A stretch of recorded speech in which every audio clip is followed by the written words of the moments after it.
7:07, Nashville's Morning News on Super Talk 99.7 WTN. Good morning to you and appreciate you being here for this December 3rd. It is Wednesday on Super Talk 99.7 WTN. So I just found out, Joan, that probably an artist that you listened to in the 80s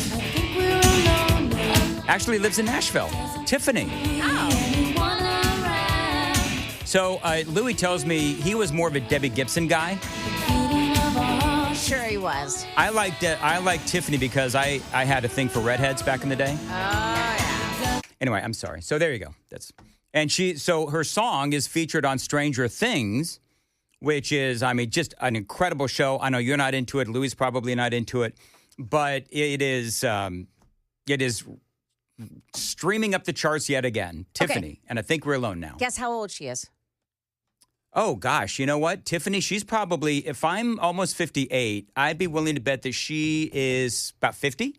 She's 54. Is she really? That's just, I feel so old. How old are you, Joan?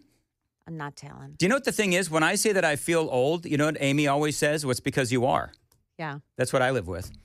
Tom Pappert is also a guy that lives in Nashville. Hey, Tom, how are you? So we got Tom, Louie? I don't hear Tom. Am I supposed to be doing something? Maybe he doesn't like Tiffany. You know what? Maybe the Tiffany scared him off. So I don't hear Tom. And so what we're going to need to do, you know what I could do? Is I could just play more Tiffany until we get Tom on. Yeah. You could do that, but I'm not going to. I would suggest not. All right, so here's what we're going to do. If we can't get Tom, and I see Louie working with all the switches, we do this every day, and I don't know why sometimes we have a hard time getting the audio up if we try to do Zoom. Hey, Louie, let's get Tom, can you hear me? to call in. Why don't we just go ahead and get him to call in? Forget the video part of it. Yeah. All right, so real quick, as we do this, let's talk about some of the early voting, because that's really what I want to talk about with Tom about. So have him call up. Either you call him on the hotline, or he'll call us on the hotline, whatever. But let's get him on. So somebody was asking me the question: who won in early voting? Well, that would be, if we're talking about Davidson County. Certainly, it was Afton Bain. They say that the partisan breakdown, key turnout highlights from last night. We had a partisan breakdown. Early voting favored Democrats, with Afton Bain leading by 6 points in initial tallies. Polls showed early voters breaking 56 to 42% for Afton Bain. Election day voters favored Matt Van Epps, who's going to, by the way, be joining us at 7:35. So is that a tally for the entire early voting period? Let's see here. Yes, for the entire early voting period. The Democrats' early advantage narrowed the GOP's expected margin from Trump's plus 22 in 2024. But, this was all about Davidson County.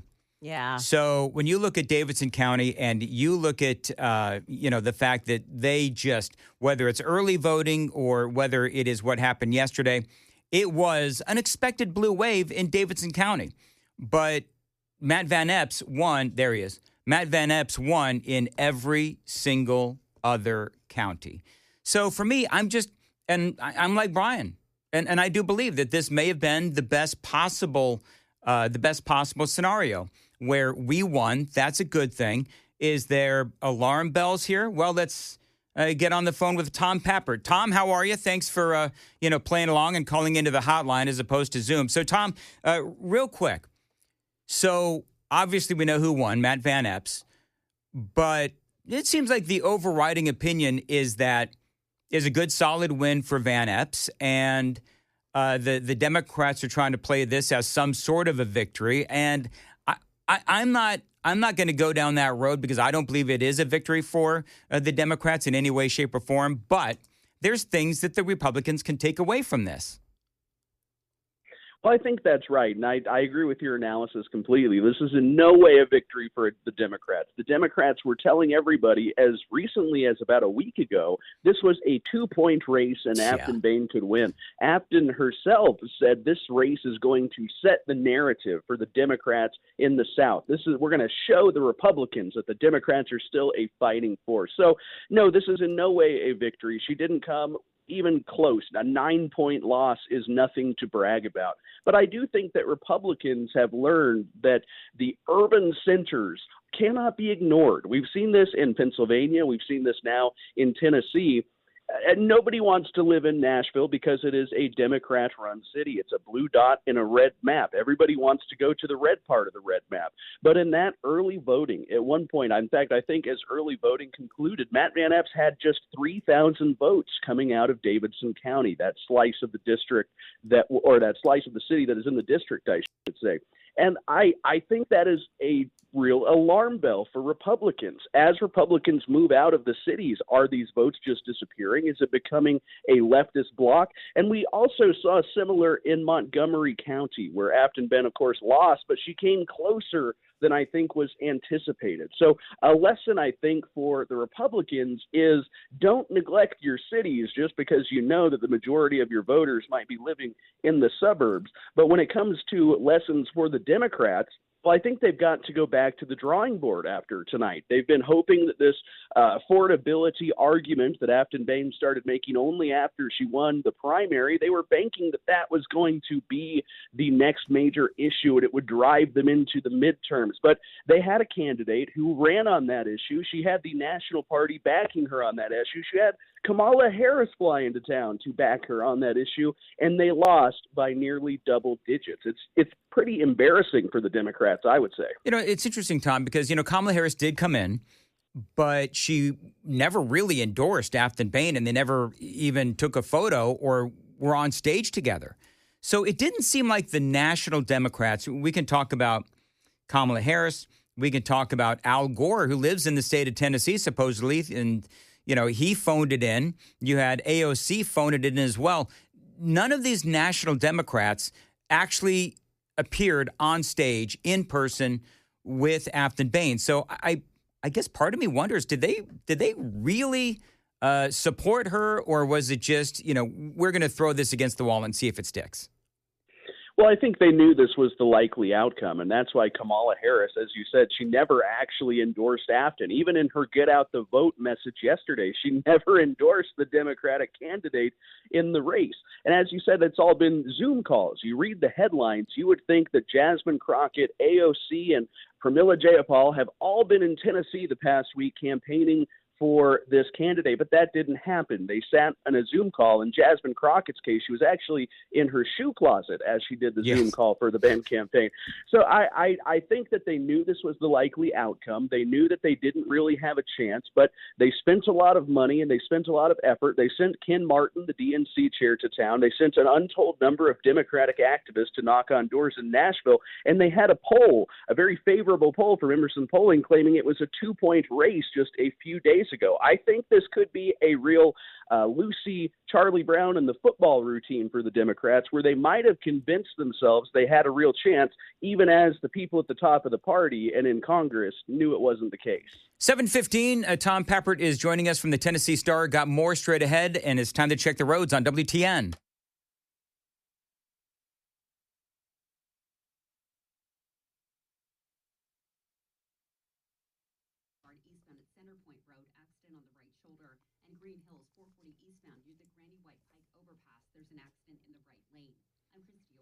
Very good. A few clouds today and a high of 45. Cold now, 29 degrees. Appreciate you listening to Nashville's Morning News. Tom, let me ask you this.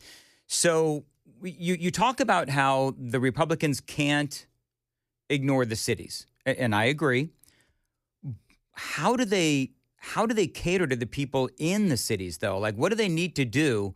Are you saying that there's Republicans, which there's conservatives that live in Nashville? How do you inspire them specifically in the cities to come out?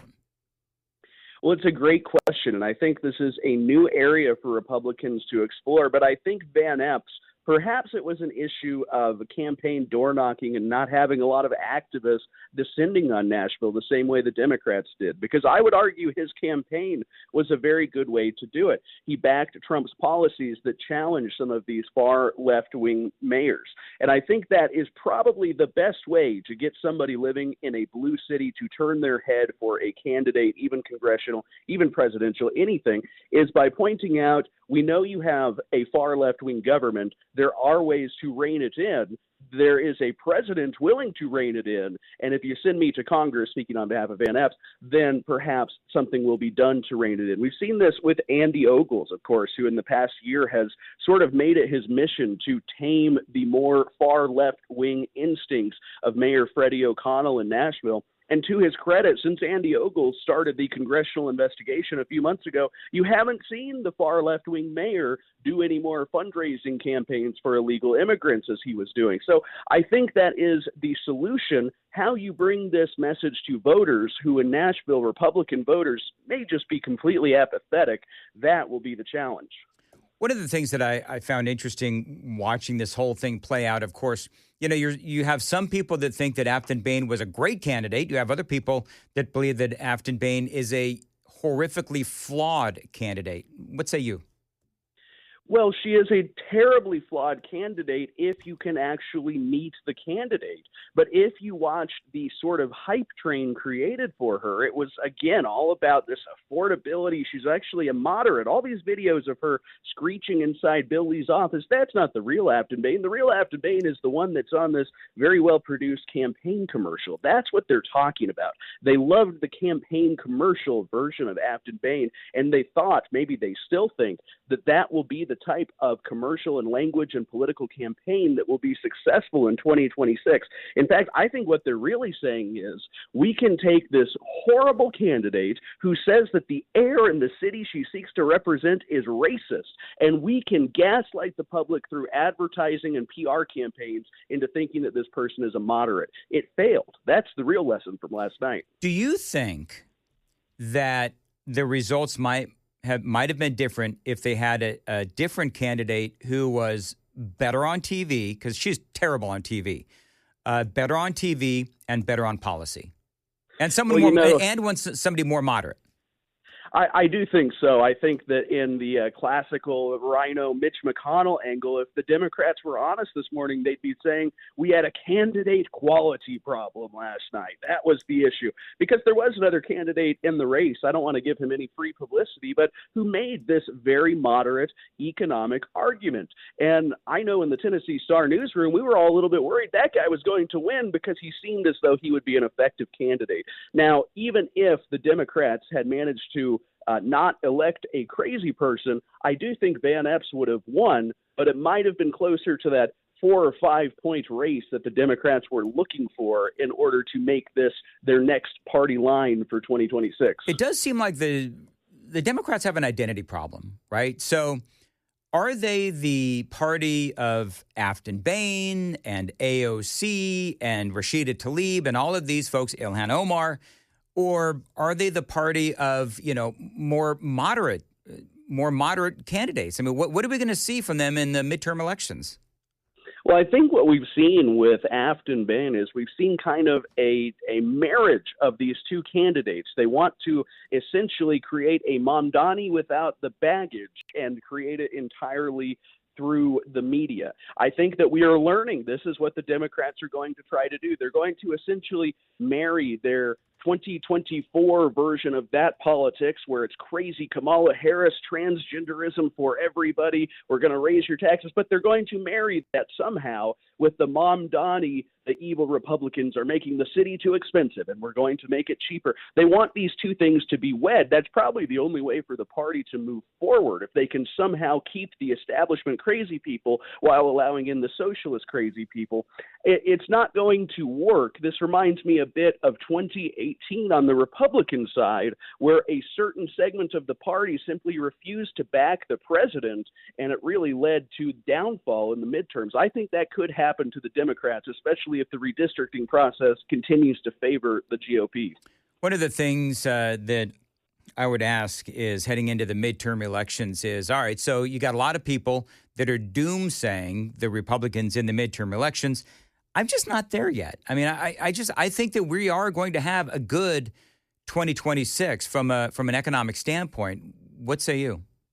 Oh, absolutely. I mean, it seems to me all of this new investment in the United States, $20 trillion, it's all being built and will be hopefully starting to be completed in 2026. Meanwhile, the Democrats have no message. As we've been talking about, they're fighting amongst themselves. They thought they had this affordability argument. That's really out the window now. If the Republican Party can stay unified at the state level, at the federal level, especially if the Supreme Court reins in the Voting Rights Act, there is no reason to think that the Republicans are doomed in 2026. In fact, this could be one of these rare midterm elections, hasn't happened in a very long time, where the reigning party increases its hold during the midterms.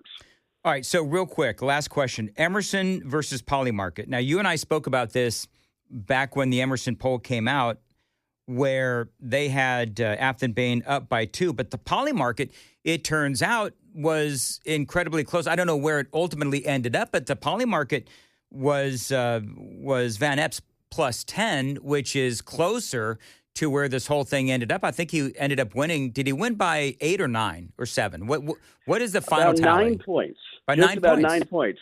So which Polymarket I was spot on. Yesterday, by the way. Yes, Polymarket was spot on. I think that the fear and the problem with Polymarket is that on races like this, it becomes it's less easy to trust because of all the attention on the race. People who don't live in Tennessee betting on it, it sort of distorts things. But in this case, I think that it shows maybe that doesn't matter as much as the politicos like us are being told by the number crunchers in the world. Perhaps these political betting markets are actually a little bit better than these very expensive polls.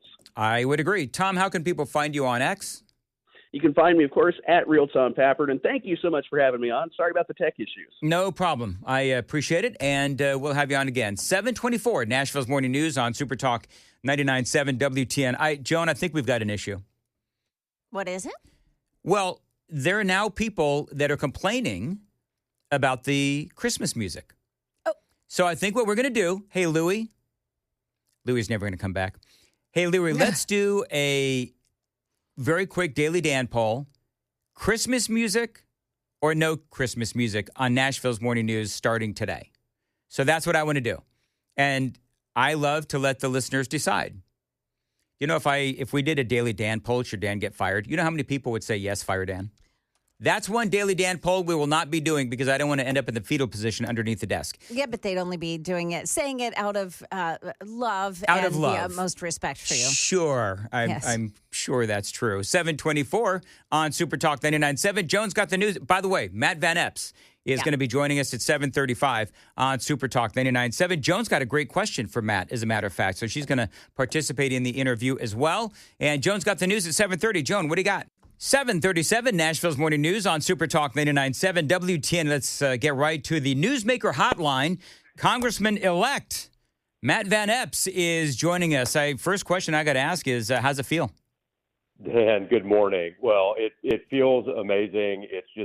It's so incredible. It's great to be on with you. We started this journey back in June on your program, and it's been just an incredible 6 months. The first thing I really want to say is just thank you.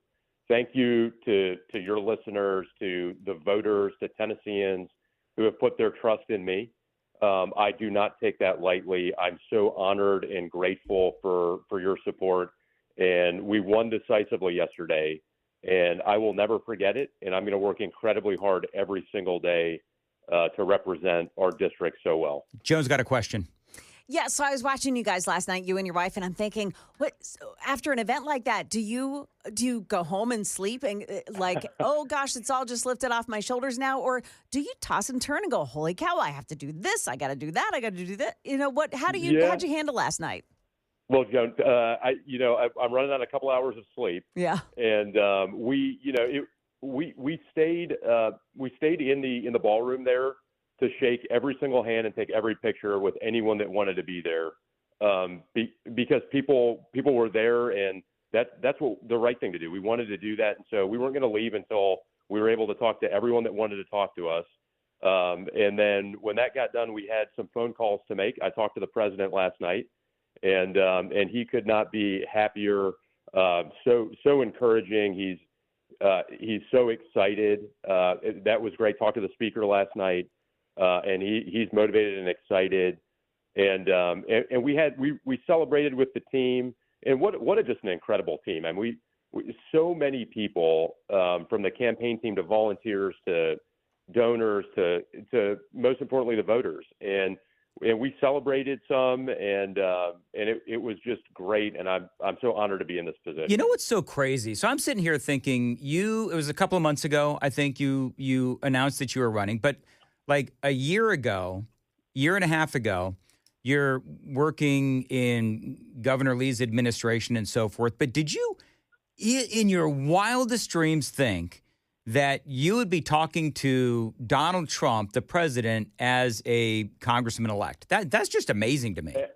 Absolutely not. No, this was Meg and I were talking about this last night, and just how blessed we are, number one, but how amazing this journey has been, and how grateful we are. I mean, you just 2 days ago, the speaker is with us the entire day. I mean, we did, I think, 10 stops, and we were in 6 counties.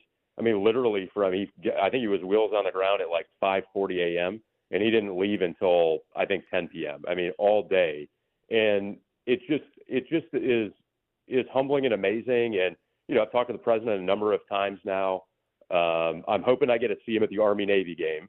And that's why I mentioned that to him last night.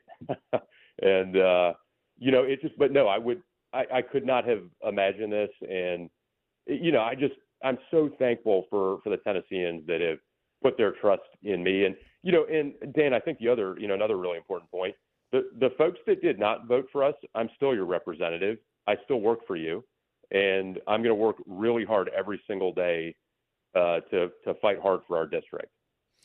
How does a person now prepare to become a member of Congress? Like, what do you have to do? What's on the agenda? Well, the interesting thing about this, in a normal election cycle, you're elected in November. You've got, until January. So you've got time. You've got a few weeks to go through a pretty deliberate transition process with a number of meetings and briefings. We're going to have about 48 hours. So we're going to hit the ground running very fast. And the good thing is there's a whole network of support, and the office is still running. The office is reported to the House clerk without a member, so that the system is still in place. We are going to get into DC, do some briefings very quickly, and then vote. I think the first vote that I take could be tomorrow, potentially. So you're going to be sworn in like tomorrow morning? The plan is tomorrow morning. The plan is being sworn in tomorrow morning. There's a few things that are logistically that are being worked through. So there's a chance that could be next week, but the plan right now is sworn in tomorrow. So you talked about, Matt Van Epps is joining us. And by the way, Joan, get that audio bite ready. So you talked about wanting to, remind folks that you are going to try very hard to represent, all the people of the 7th Congressional District. And I think that's great. Have you received a lot of feedback? During the campaign, Afton Bain was on here yesterday talking about how she's received a lot of, threats and all these kinds of things from people on our side. Take that for what you will. But talk about the reaction to your campaign from people on the other side. Well, yeah, I stopped, honestly, Dan, I stopped paying attention to social media. There's a lot of positivity on social media, but there's also a lot of dissent, a lot of negativity. And with the important mission that I had as a candidate, I really, we have an amazing comms team, and we were pushing messages out, but I wanted to focus on my key task, what I needed to do every day to take the message to the voters. And, and so I really stopped paying attention to social media just so I could execute my mission. And I think one of the things that I really want to do and show is that point of working for everyone. Now, obviously, I'm a conservative. I'm an America First conservative, and I'm going to be there to fight alongside the president and alongside the speaker. But the only county we didn't win was Davidson County, Right. and we're still going to work. We're going to work really hard for Nashville. We're going to work really hard for Davidson County, and I think that's what we have to do. It's the right thing, and we're going to do that from day one, which could be tomorrow. You won by roughly 9 points. Now, some are saying that it should have been more like 20. What do you think about that line of thinking? You have some people on the left claiming that this is some sort of a victory because they feel like you should have, won by 22 points. What are your thoughts on that? Yeah, this is a decisive victory for us. This is a special election. I think if you look back to the last competitive House race here in 2018, I'll have to look at that again, but I think the margin was about the same. And so this is a decisive victory for us. Special elections have their own kind of dynamics, and this one's right after Thanksgiving, but we love the margin. So grateful for the president's backing, so grateful for his support. His endorsement really allowed us to get this done, his early and strong support, and I'm so grateful for that. But no, we're excited about the margin, and we think that this is the momentum here is what's going to propel us into 2026 and allow us to hold the House and expand the margin for Republicans. I do have a lot of faith in 2026. So we have more with Matt Van Epps coming up next. Time to check the roads on WTN. Cold today, a few clouds, a high of 45, really cold right now. I appreciate you listening to Nashville's Morning News on Super Talk 99.7. All right, so we got a piece of audio here. Joan is going to play it. This is Afton Bain talking about her concession phone call to you. Play it, John. I called the Congressman-elect, Matt Van Epps, and I had one question for him. What will define what happens next? Do not let the Affordable Care Act subsidies expire. So how did that phone call go? Well, first off, I really appreciated her making the call and was grateful to receive the call. It was very quick. She said, she told me, hey, I have one ask, and it wasn't exactly in the way she phrased it there, but it was basically like, don't let the subsidies expire. And I just said, well, thank you. We're going to take a hard look at everything. We're going to be working really hard on healthcare, and we're going to look at everything that comes across our desk, and we are going to be looking at healthcare. And so, I appreciated her call. It was pretty early, and it was before we started our program, before we went on stage, and so grateful that she made the call. One of the things that I think is going on is, everybody is looking at this race as a precursor to the midterm elections in 2026 next year. I have stated over and over again, I think the Republicans and Donald Trump have a lot to be proud of here in President Trump's first year of his second term. I think there's a long way to go. What are you most looking forward to as you want to effect change for America as you head off to Congress? Well, I'm excited to fight for our district, for our families, our farmers, military, and veterans. We're going to work on affordability. I think that's something that I've heard loud and clear across our district, and that's housing and healthcare, childcare, energy. And we've talked, Dan, I know we've talked before too about energy and how important that is, about unleashing America's energy dominance, oil and gas, nuclear, making a real push into nuclear. It'll drive down costs for farmers. It drive down costs at the pump for utilities. Yep. And I'm really excited to be a part of that, especially with Tennessee already leading in nuclear with a first small modular reactor going at the Clinch River site in East Tennessee. But there's a whole lot we've got to work on, keeping taxes low, cutting regulations, really driving America first forward. I have one more question, and somebody wants me to ask you this from the Super Text line. Did any of the other candidates in the primary help in your campaign? Did they go out and campaign for you? I know you had the whole bury the hatchet thing. We did. We did the bury the hatchet. They did.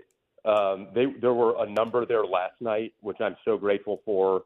Over the last week, a number of the candidates were at our rallies. They were out campaigning for us. Saw a couple out at stops we made at polling sites yesterday.